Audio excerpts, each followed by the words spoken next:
ہم 6 لڑکیاں پیدل اسکول آتے جاتے تھے۔ گھر کے پاس ہی اسکول تھا۔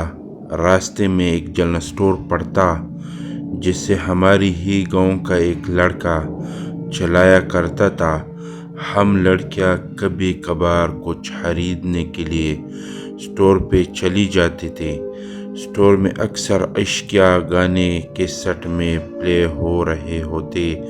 کان بڑی آواز سنائی نہ دیتی۔ عید قریب آئی تو ہمارے جگر زیادہ لگنے لگے۔ اب ہمیں محسوس ہوا کہ دکان والا لڑکا کچھ زیادہ ہی رعایت کر رہا ہے اور بہت ہوش اخلاق ہو رہا ہے۔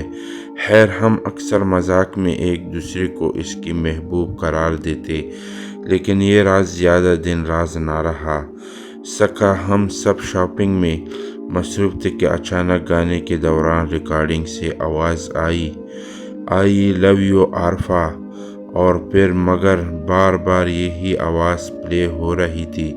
ہم سب حیرانی سے اپنی دوست عارفہ کی طرف دیکھنے لگے۔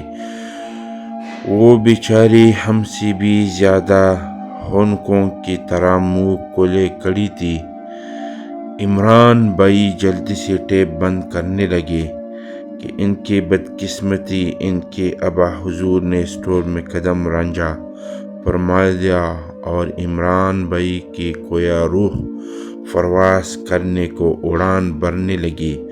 آخری منظر جو ہم لوگوں نے تقریباً وہاں سے بھاگتے ہوئے دیکھا تھا کہ چچا اللہ بخش کا موچی کا سایہ ہوا جوتا عمران بھائی کے سر پہ سوار عشق کے بھوت کی دل جمعوئی سے خاطر کر رہا تھا۔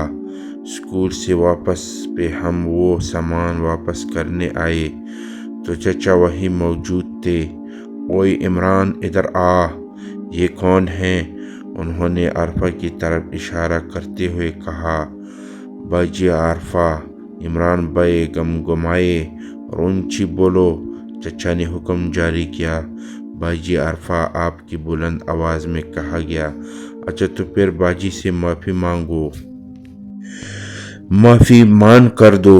باجی عمران بھائی کی دھوک میں ڈوبی آواز آئی۔ ہمیں اس پہ ترس بھی آ رہا تھا اور پتہ نہیں کیوں ہنسی کا فوارہ بھی پھوٹنے کے قریب تھا، جسے بڑی مشکل سے دبایا گیا۔